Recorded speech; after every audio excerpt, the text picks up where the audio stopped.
Officer Jack Holloway drove down Route 87 with his window rolled down. The summer air felt good after being in the station all morning. His radio made a noise, and the dispatcher's voice came through. All units near mile marker 42 on Route 87. We have reports of a car crash, no other details available. Jack was only 5 minutes away. Dispatch, this is Officer Holloway. I'm nearby and will check it out. Copy that, Officer Holloway. Jack turned on his lights but not his siren. The road was mostly empty anyway. He had been a cop for 15 years in this small town of Riverdale. Car crashes were common on this stretch of road where the highway curved sharply between tall pine trees. As Jack got closer to mile marker 42, he saw something strange. There was no smoke rising above the trees like usual with car crashes. When he rounded the bend, he hit the brakes hard. In the middle of the road was a car, or what used to be a car. It looked like something huge had smashed it from above. The roof was pushed in and the windows were all broken. Dispatch, I'm at the scene, one vehicle. Looks bad. Requesting ambulance and fire crew, Jack said into his radio. Only static came back. Dispatch, do you copy? More static. Jack frowned and put his radio down. He'd never lost signal here before. Jack got out of his patrol car and approached the wreck carefully. The car wasn't on fire, but something wasn't right. A strange blue liquid dripped from the engine, making a soft hissing sound when it hit the hot asphalt. It wasn't oil or coolant. Jack had never seen anything like it. Then he heard a small voice. Help. Please help. Jack moved around the wrecked car and saw them. A little girl, maybe 7 or 8 years old, kneeling next to a woman lying on the road. The girl had long brown hair and wore jeans and a green t-shirt with a unicorn on it. She looked normal except for her eyes. They were deep blue, almost purple, and seemed too old for her face. The woman on the ground was clearly her mother. They had the same nose and cheekbones. But the woman looked bad. Very bad. She wore a simple blue dress, now torn and dirty. Her blonde hair was spread out on the asphalt. She didn't have any cuts or blood that Jack could see, but her skin had a strange blue glow under the surface, like her veins were lit up from the inside. I'm a police officer, Jack said gently, approaching slowly. I'm here to help. Are you hurt? He asked the little girl. The girl shook her head. I'm okay, but Mom is hurt. Please help her. Jack knelt beside the woman. Her breathing was shallow and her pulse was way too fast when he checked her wrist. But something else was strange. Her skin felt cool, not warm like a person's should. Feel. What's your name? Jack asked the girl while he tried his radio again. Still nothing but static. I'm Lily, the girl said. Her voice was calm, but tears ran down her face. My mom's name is Alara. Hi, Lily. I'm Officer Jack. Help is coming for your mom, okay? Jack wasn't sure if that was true, but he needed to keep the girl calm. He took off his jacket and placed it over Alara. Alara's eyes fluttered open. They were the same unusual blue-purple as her daughter's, officer, she whispered. Her voice had a strange musical quality. Don't try to talk, ma'am. Save your strength. Help is coming, Jack said. Alara shook her head slightly. No time. She reached up and grabbed Jack's wrist. Her grip was surprisingly strong for someone so injured. They're coming. Keep her safe. She's the bridge. Who's coming? What bridge? Jack asked, confused. Instead of answering, Alara pulled him closer. When their faces were inches apart, she whispered something in a language Jack had never heard before. Then her eyes flashed bright blue, and Jack felt a sharp pain behind his eyes. For a split second, he saw impossible things. Stars exploding, strange ships moving through space, diagrams and symbols that made no sense. Then it was over. Alara's hand fell away from his wrist. Mom? Lily's voice was small, but still strangely calm. Jack checked for a pulse, but found none. I'm sorry, Lily, he said softly. Lily nodded, as if she'd expected this. They shot us down. They didn't want her to tell. Who shot you down? Was it another car? Jack asked, looking around for any sign of another vehicle. Before Lily could answer, the sound of helicopters filled the air. 3 black helicopters appeared over the trees, moving fast toward them. They weren't medical helicopters or police. They were military, but with no markings or numbers. Jack's radio suddenly came to life. "Officer Holloway, this is Special Agent Carter. We're landing at your location. The situation is now under federal jurisdiction. Stand down and await instructions." Jack frowned. How did they get here so fast? The crash had just happened. The helicopters landed on the highway, and men in black tactical gear jumped out. They carried weapons and wore helmets with dark visors hiding their faces. "Officer, step away from the subjects," one of them called through a megaphone. Lily tugged at Jack's sleeve. "Don't let them take me," she whispered. "Mom said never let them take me." Jack looked at the scared little girl, then at her mother's body with the strange glowing veins, then at the unmarked helicopters and armed men. Something wasn't right. "This is a child who just lost her mother," Jack called out, standing up. "I'm taking her to the hospital to get checked out." "That's a negative, officer," the man with the megaphone replied. "The female subject is coming with us. National security matter." One of the men approached with a strange-looking device. He pointed it at Ilara's body, and the readings made him step back quickly. He turned to his team.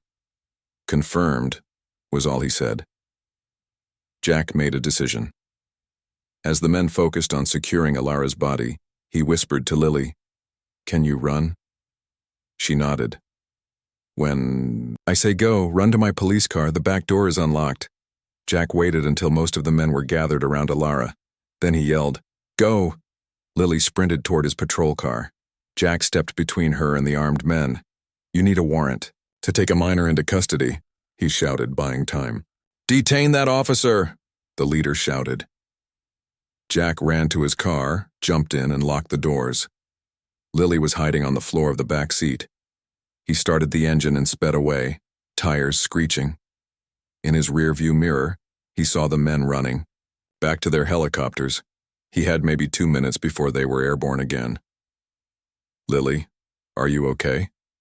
Jack asked, driving as fast as he dared on the winding road. "Yes," came her quiet voice from the back.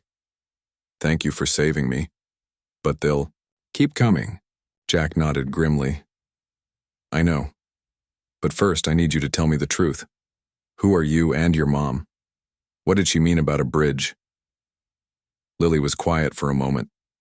Then she said, "We're not from here, Officer Jack, and I think you know that already."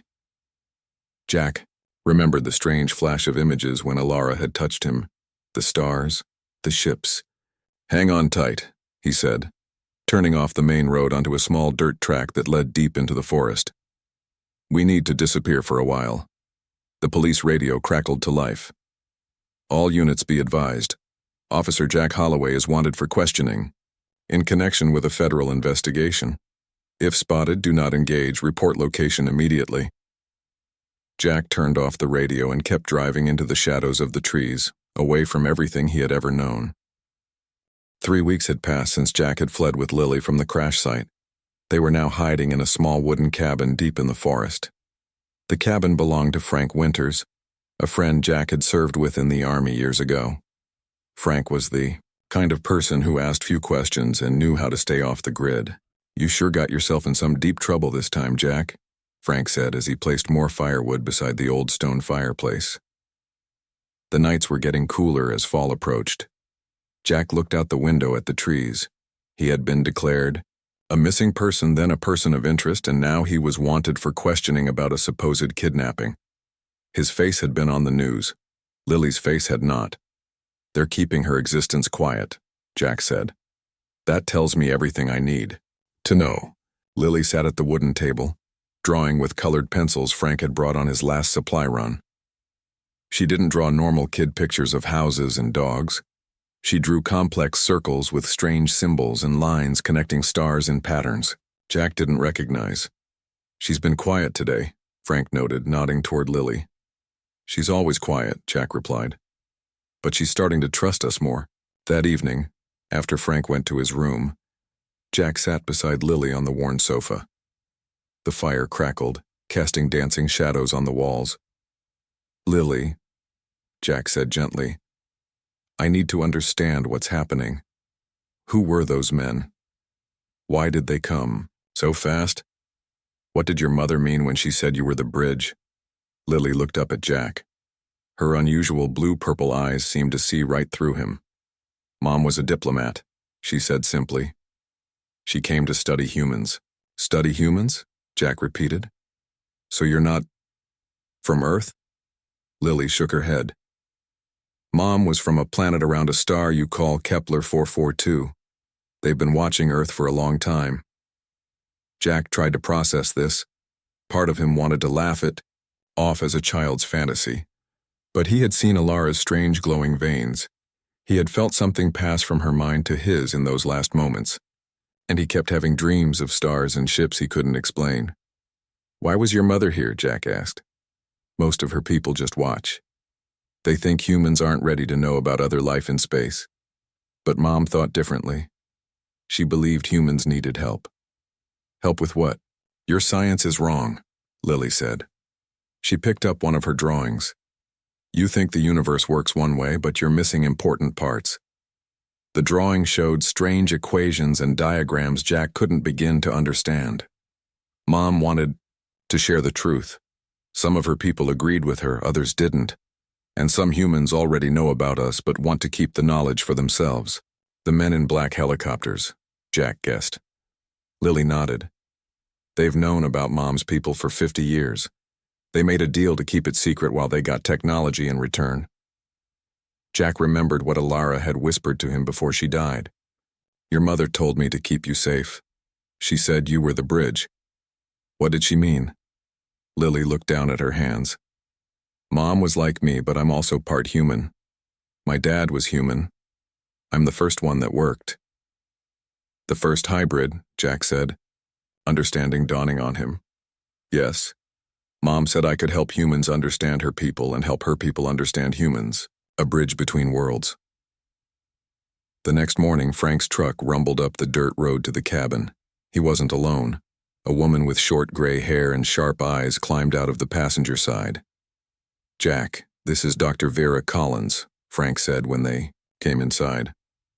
"She's the person I told you about, the scientist." Jack looked at her suspiciously. "Can we trust her?" "Frank saved my life in Iraq," Vera said. "I owe him. And I've been waiting my whole career to meet someone like her." She nodded toward Lily, who watched them with curious eyes. "You know what she is?" Jack asked. "Not exactly," Vera admitted. "But I've been studying unusual atmospheric phenomena for 20 years. I've seen enough to know we're not alone. The government fired me when I tried to publish my findings." Lily approached Vera without fear. "You want to see?" Vera nodded, her eyes wide. Lily went to her drawings and selected several papers. She spread them on the table. Vera gasped when she saw them. "This can't be," she whispered, tracing the equations with a trembling finger. "This would change everything we know about physics." "It's how they travel between stars," Lily explained. Mom called it folding space. While Vera studied the drawings, Jack pulled Frank aside. "Any news?" he asked quietly. Frank nodded grimly. "They're closing in. There's roadblocks on all major highways within 100 miles. They're using the story that you kidnapped a child, but the search seems bigger than normal. Even for that, Jack wasn't surprised. We need to move soon." That night, Jack's dreams were more vivid than ever. He saw stars exploding into life, massive ships traveling between them, and strange beings that looked almost human, but not quite. He saw maps of the galaxy with certain stars marked in red. When he woke up, his nose was bleeding. Vera found him in the bathroom, pressing a towel to his face. "It's getting worse?" she asked. Jack nodded. The headaches and nosebleeds had started a week after Alara touched him. "I think she put something in my head," he admitted. "Information, but it's too much for a human brain to handle." Vera looked thoughtful. "Maybe not. The human brain is adaptable. It might be rewiring itself to accommodate the new information. I've read theories about this." Later that day, while Lily napped, Vera showed Jack and Frank what she had discovered from Lily's drawings. If these equations are correct, they describe a method of faster-than-light travel that doesn't violate relativity, she explained. It's brilliant, and these star charts show systems with habitable planets. Knowledge like this could advance human science by centuries. It's why they want her so badly, Jack said. And probably why they wanted to stop Alara from sharing this information. Frank looked out the window suddenly. Car coming. Not the usual ranger patrol. Jack went to the window. A black SUV was making its way up the dirt road toward the cabin. Wake Lily, he said urgently. We need to leave, now. They grabbed only the essentials: food, water, Lily's drawings, and the gun Frank kept under his bed. They slipped out the back door and into the dense forest just as the SUV parked in front of the cabin. From their hiding spot among the trees, they watched men in dark suits exit the vehicle. They were too far away to hear what they were saying, but their actions were clear. This was not a friendly visit. There's an old hunting cabin about 5 miles east, Frank whispered. We can hide there while I arrange something more permanent. As they moved deeper into the forest, Jack felt Lily tugging at his sleeve. Jack, she whispered, I need to tell you something important. What is it, Lily? Last night I dreamed about Mom.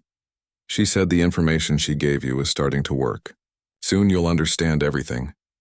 Jack touched his temple where a constant dull ache had made itself at home. What exactly did she put in my head? He asked. The truth, Lily said simply, and why we need to hurry. They continued through the forest as the sun began to set, 4 fugitives carrying secrets that could change the world or destroy it. We need to keep moving, Jack said, throwing their few belongings into the trunk of a blue sedan. This was their 3rd stolen car in the past month. Jack never thought he would become a car thief, but desperate times called for desperate measures. They had narrowly escaped the government agents outside Denver last week. The group that hunted them called themselves Anomalous Resource Management, but Jack had heard one agent refer to them as the Collectors over a radio they had briefly intercepted.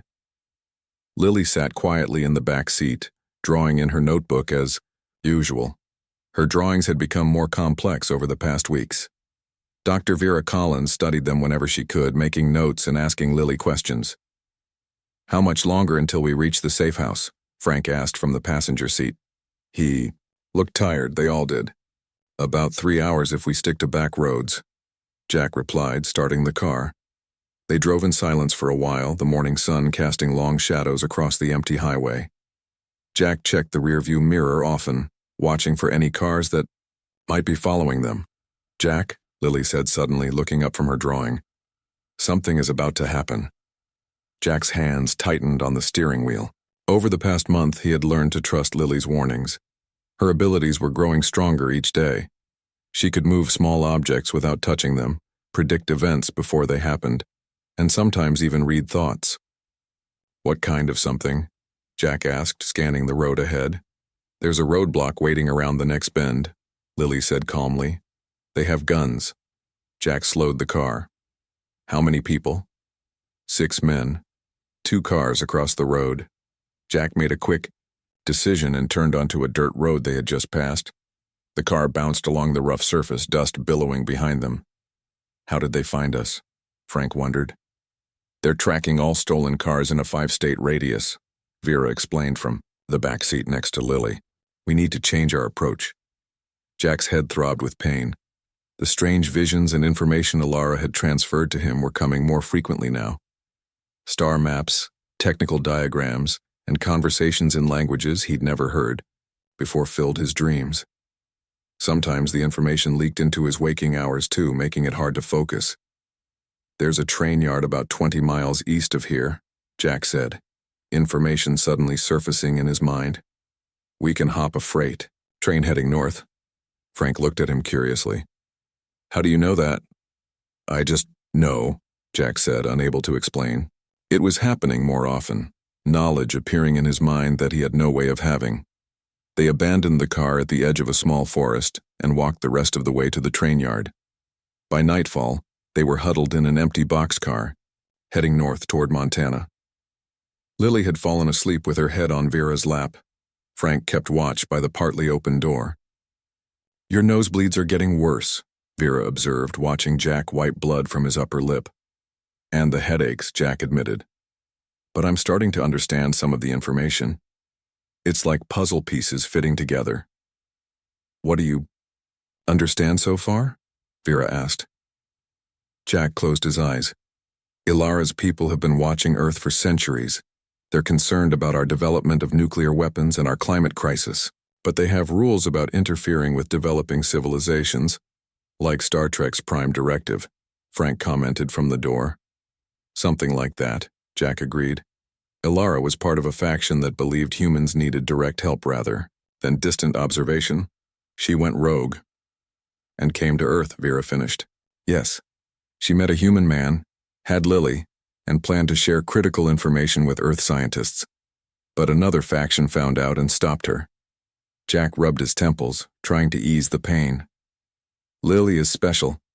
She's the first successful hybrid between their species and humans. That's why they want her so badly." "What exactly can Lily do?" Frank asked, looking at the sleeping child. "She's still developing her abilities," Jack explained. "Ilara's people have mental powers we would consider supernatural. They can move objects with their minds, communicate telepathically, and interface with technology directly.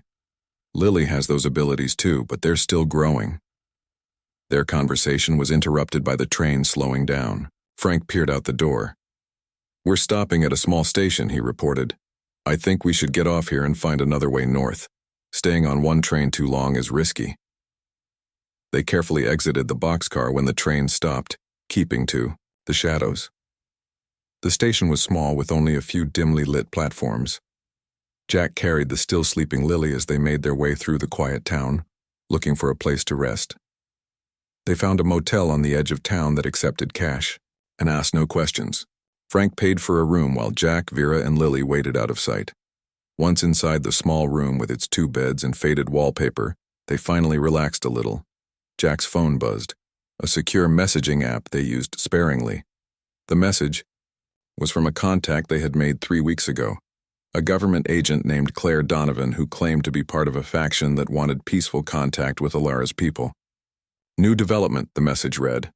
"The collectors have split into 2 groups. Some want to capture Lily for research. Others see her as a threat and want to eliminate her. Be extremely cautious. We'll contact with more info when safe."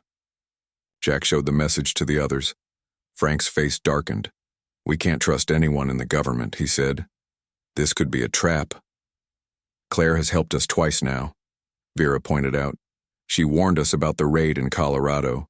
Before they could discuss further, Lily woke up with a gasp.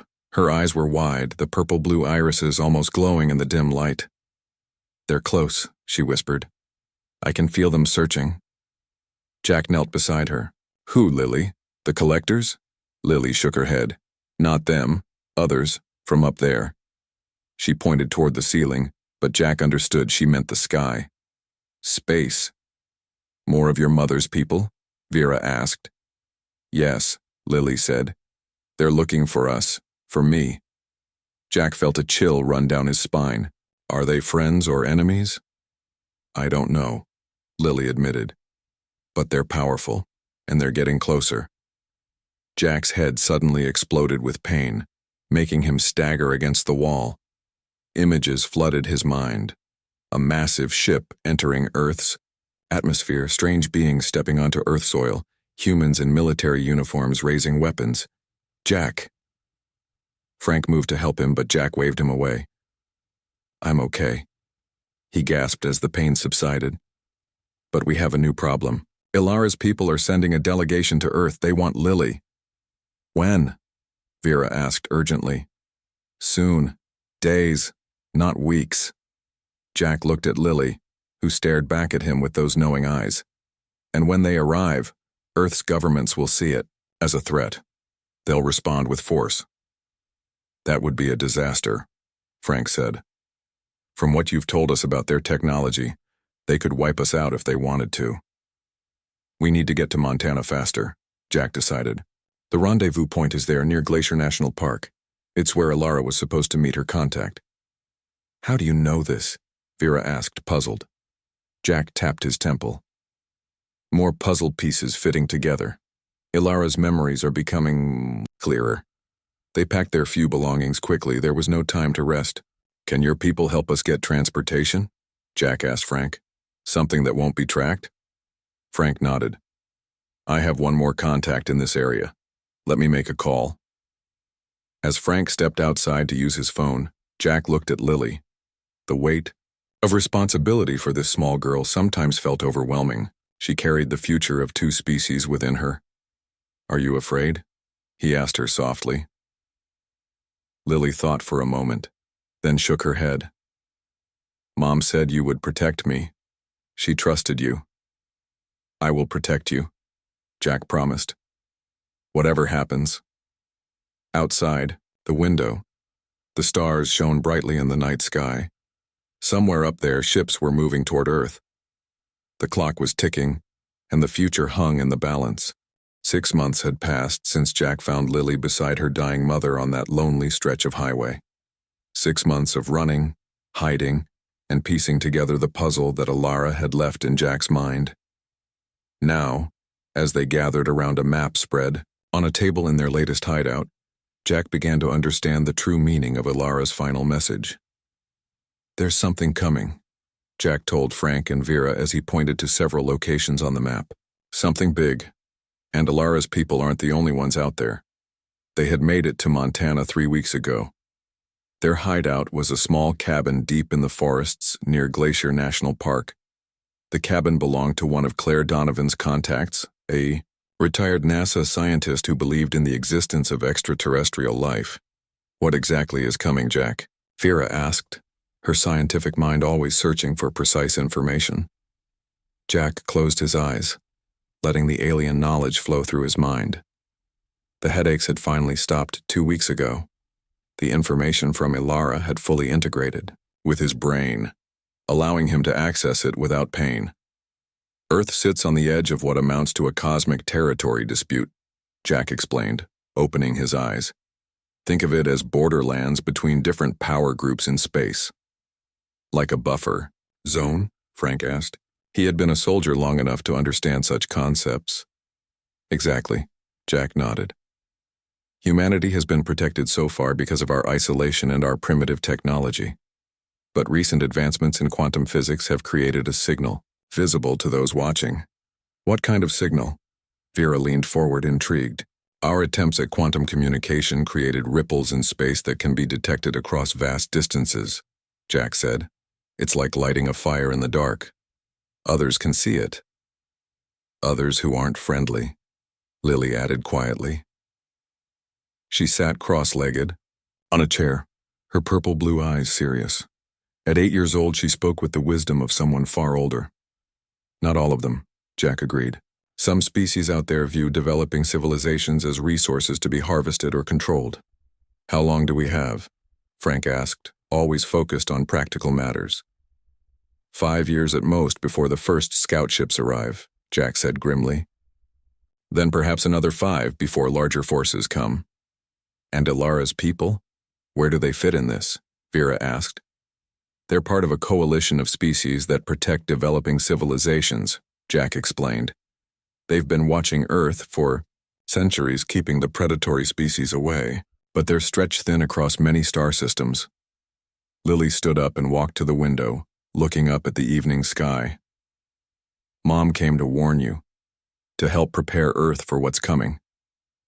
Jack joined her at the window. That's why she gave me the information. And that's why you're so important, Lily. The bridge, Lily said softly. Jack nodded. As a hybrid, Lily could serve as a biological and cultural link between humanity and Alara's people. She could help humans understand and adapt to the advanced technology they would need to survive. A soft beeping sound came from the secure tablet they used for communications. It was a message from Claire Donovan. We have a meeting, Jack announced, after reading the message. Claire has arranged for us to present our evidence to a joint task force, military and scientific leaders who operate outside normal chains of command. Can we trust them? Frank asked, always cautious. Claire says they've been preparing for extraterrestrial contact for decades, Jack replied. They just didn't have proof until now. The meeting was set for 2 days later at a research facility hidden deep within Yellowstone National Park. Claire met them at a service entrance, her government ID granting them access. They're waiting for you, she said, leading them through windowless corridors. I've told them what to expect, but they're skeptical. They won't be after we show them what we know, Jack said confidently. The meeting room contained a long table with 12 people seated around it. Military uniforms mixed with civilian clothes. All eyes turned to Jack, Frank, Vera, and especially Lily as they entered. A gray-haired man in an Air Force general's uniform stood. I'm General Allen. Thank you for coming. Agent Donovan has told us quite a story. We'd like to hear it from you directly. For the next 2 hours, Jack explained everything. Ilara's mission, the approaching threat, and the technology that could help Earth defend itself. Vera presented her analysis of Lily's drawings, showing how they represented advanced physics beyond current human understanding. Most impressive was Lily herself. To demonstrate her abilities, she moved objects around the room with her mind and decoded complex encryption on a military laptop within seconds. The girl's abilities are remarkable, a scientist whispered to General Allen. Imagine what we could learn. She is not a lab rat, Jack interrupted firmly. She's a child under my protection. General Allen nodded. Understood, Officer Holloway. No one is suggesting experiments. He turned to the others at the table. Ladies and gentlemen, I believe we've seen enough to warrant taking this information seriously. What do you propose? Asked a woman in a NASA uniform. We need to start preparing, Jack said. Using Ilara's knowledge, we can develop early warning systems for the approaching threat. We can advance our technology without alerting the general public, and we need to establish formal contact with Ilara's people, Vera added. They can help us. The discussion continued for hours, plans forming and responsibilities assigned. By the end, most of the task force members were convinced. They would begin immediate preparations for Earth's defense, all while maintaining complete secrecy. As they left the facility, Claire walked beside Jack. That went better than I expected, she said.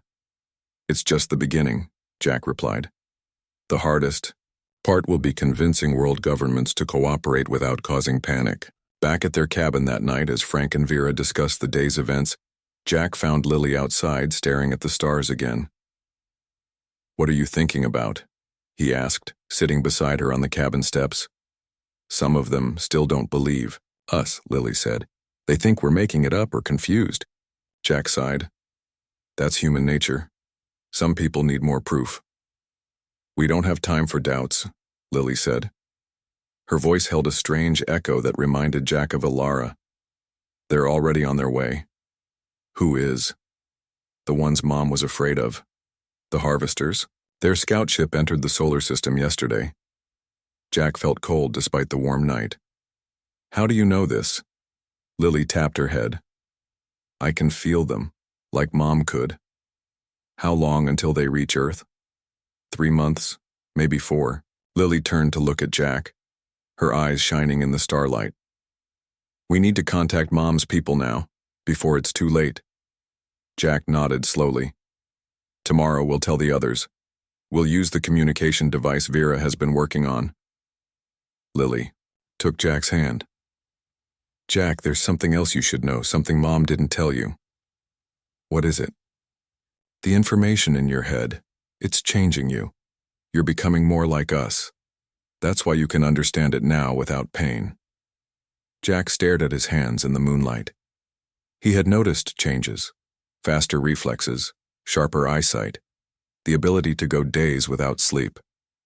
Will I become like you and your mother? Not exactly, Lily said, but you'll be something new, a bridge, like me. Inside the cabin, the radio suddenly crackled with an emergency broadcast. Frank rushed outside. They're reporting unusual atmospheric disturbances across the northern hemisphere, he said, his face pale in the moonlight. and something large entering Earth orbit. Jack stood up. It's starting. Sooner than we expected, Lily whispered. The stars above them seemed to dim as if something vast was passing between Earth and the distant lights of space. Humanity's greatest challenge was approaching faster than anyone had predicted, and they were the only ones who truly understood what was coming. 3 years had passed since Jack first found Lily crying beside her injured mother on that lonely stretch of highway. Now he stood beside her on the observation deck of humanity's first faster-than-light capable ship. The massive vessel had been built in secret deep beneath the Utah desert, using the combined knowledge of human engineering and the information Ilara had transferred to Jack's mind. She would be proud, Lily said, now 11 years old but with wisdom far beyond her years. Mom always believed humans were worth saving. Jack nodded, tears forming in his eyes as he looked out at the stars through the large viewport. The neural changes triggered by Ilara's final telepathic transfer had stabilized, leaving him with knowledge no human had ever possessed, and the responsibility that came with it. The past 3 years had been a whirlwind of activity. After the arrival of the scout ship from the hostile species Lily called the Harvesters, Earth's governments had finally been forced to acknowledge the reality of extraterrestrial life. Panic had been brief, but intense. Then, faced with an existential threat, humanity had done what it did best, adapted and prepared to fight. General Allen approached them on the observation deck. The final checks are complete. We launch in 30 minutes. The ship, named Ilara's Hope, would carry a diplomatic team to meet with the coalition of species that Lily's mother had belonged to. If successful, they would return with the technology and alliances needed to protect Earth from the approaching Harvester fleet. Are you nervous? Jack asked Lily as they made their way to the bridge. Lily shook her head. No, this is what I was born for. She touched the small pendant around her neck, a piece of the strange metal from her mother's crashed ship, the last physical link to Ilara. The bridge of Ilara's Hope was a marvel of human and alien technology. Screens displayed information, in both human languages and the symbolic language of Ilara's people, that Jack had taught the engineers. Frank and Vera were already there examining final reports with the crew. Everything looks good, Vera reported. She had been essential in translating Lily's knowledge into practical technology. The fold drive is operating within expected parameters. What's our ETA to the rendezvous point? Jack asked. 22 hours if we make the fold jump successfully, Frank replied. The former soldier now served as head of security for the mission. Their representatives will meet us near Jupiter's orbit, away from Earth sensors. Claire Donovan entered, the bridge now serving as the official government liaison for the mission. The President sends her best wishes. Earth's combined defense forces will maintain alert status until your return. The years had brought many changes. After the scout ship's arrival, the various factions hunting Lily had been forced to work together. The Collectors were now officially the Extraterrestrial Contact Division, and Claire had been promoted to lead it. Even more surprisingly, most of Earth's nations had set aside their differences to face the common threat. 10 minutes to launch, announced the ship's captain, a veteran astronaut named Alan Price. All personnel to secure positions. Jack, Lily, Frank, Vera, and Claire took their seats in the command section of the bridge. Around them, the crew, a mix of military personnel and scientists, worked with focused efficiency. I never thought I'd see this day, Frank said quietly to Jack. Humans venturing to the stars to meet aliens. Like something from a movie. Life is stranger than fiction, Jack replied with a small smile. He looked at his hands, noticing the faint blue glow beneath his skin, similar to what he had seen in Ilara's veins years ago. The changes to his body continued, making him something between human and whatever Ilara had been. 2 minutes to launch, Captain Price announced. Initiating drive systems. A low hum filled the ship as the engines powered up, a combination of human nuclear technology and the space-folding principles from Ilara's knowledge. Lily reached over and took Jack's hand. Jack, she said softly, there's something I need to tell you. Something about Mom. Jack looked at her curiously. What is it? She knew this would happen. Not exactly how, but she saw different paths to this moment. That's why she chose you. You were always meant to be part of this. Me? Why? Because of who you are, Lily said simply. Someone who would help a crying child without question. Someone who would risk everything to do what's right. The ship's engines grew louder as the launch countdown continued. 30 seconds to launch, came the announcement. Memories flashed through Jack's mind, finding Lily and Alara on the road, running from the government agents, the long months in hiding, the gradual acceptance of his new role. It had been a journey from ordinary cop to humanity's representative to the stars. Launch in 10-9-8. Jack squeezed Lily's hand. I still don't understand everything your mother put in my head. 7-6-5. You will, Lily assured him. When we meet her people. 4-3. Jack looked at her in surprise. You think they might know more about her? About why she came to Earth? 2-1. Lily nodded. Mom was special among her people. A visionary. She saw the connection between humans and her kind. She believed we could help each other. Launch. The ship vibrated as it lifted off, the special hangar doors above sliding open to reveal the night sky. Within minutes they had left Earth's atmosphere behind, the blue planet growing smaller beneath them. 6 hours later, after they had passed the moon's orbit, Captain Price gave the order to prepare for the fold jump. This was the moment of truth. The first time humans would attempt faster than light travel. Fold drive charging, announced the chief engineer. 80%, 90% ready for activation. Jack looked at Lily, who had her eyes closed in concentration. She was mentally connecting with the ship's systems, helping guide the alien technology that human hands had built. Fold jump in 3-2-1. The stars outside the viewport seemed to stretch and blur. A sensation like gentle pressure pushed against everyone on board. Then, suddenly, Jupiter's massive form filled their view, its great red spots swirling. Below them, "Jump successful," the navigation officer reported, unable to keep the awe from his voice. "We've arrived at the rendezvous coordinates." A cheer went up across the bridge. Humanity had taken its first step into faster-than-light travel. "Contact," announced the sensor officer suddenly. "Unknown vessel approaching from Jupiter's shadow." Everyone turned to look at the main screen. A ship emerged from behind the giant planet, sleek, silver, and unlike anything humans had built. It was beautiful in its alien design, curves and angles flowing in ways that seemed to bend light around it. "They're sending a transmission," the communications officer reported. Lily stood up, her eyes bright with unshed tears. "It's them. My mother's people." "Open a channel," Captain Price ordered. The screen flickered and an image appeared of beings that looked remarkably human, except for their slightly larger eyes with purple-blue irises, just like Lily's. One of them stepped forward, looking directly at Lily. "Daughter of Alara," the being said in perfect English. "We have waited a long time for this moment." Lily smiled through her tears. "As have I." The alien's gaze moved to Jack. "And you carry Alara's gift." "Her knowledge." Jack nodded. "She gave it to me to help protect Earth." "Then her mission was successful," the alien said. "We are the coalition of free worlds. We have come to help Earth prepare for what approaches. The harvesters will not claim another world while we stand." As discussions began between the two ships, Jack looked down at Earth, a small blue marble from this distance.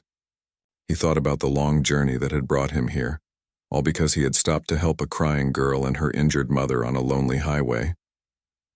Alara's final words echoed in his memory. "They're coming. Keep her safe. She's the bridge." Now, he understood. Lily wasn't just a bridge between two species, she was a bridge to humanity's future among the stars.